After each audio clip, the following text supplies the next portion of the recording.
अंबरनाथ नगरपालिकेत वारसा हक्काने नोकरी लागणाऱ्या लाभार्थ्यांकडून आस्थापना विभागाचे अधिकारी अवैधपणे पैसे उकळत असल्याच्या तक्रारी समोर आल्या आहेत। ही वसुली करण्यासाठी पालिकेच्याच आवारात काही लोक खुर्च्या टाकून बसत असल्याची ही बाब काही दिवसांपूर्वी समोर आली होती। यानंतर मनसेने आक्रमक भूमिका घेत मुख्याधिकाऱ्यांना या प्रकरणात लक्ष घालण्याची मागणी केली आहे। अंबरनाथ नगरपालिकेत वारसा हक्काची 126 प्रकरण असून हे वारसदार लवकरच अंबरनाथ नगरपालिकेत विविध पदांवर नोकरीला लागणार आहे।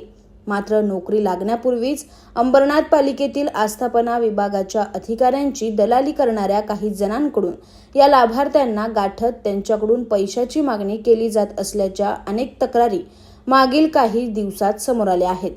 ही पैसे वसुली करण्यासाठी चक्क अंबरनाथ नगरपालिकेच्याच आवारात खुर्च्या टाकून सायंकाळच्या वेळी काही लोक बसत असल्याचंही बोललं जात आहे।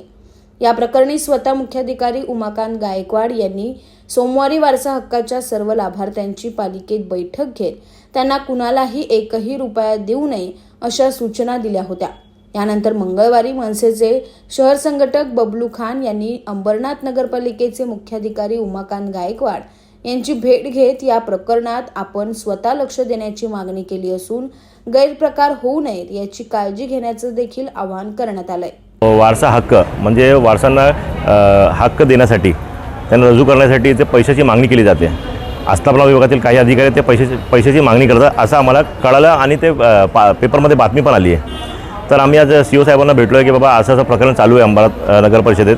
अँटी करप्शनची धाड पण पडली आहे, दरवर्षी अँटी करप्शन धाड पडते, पण ते छोटा मासा अडकतो, मोठा मगरमच्छ काही अडकत नाही।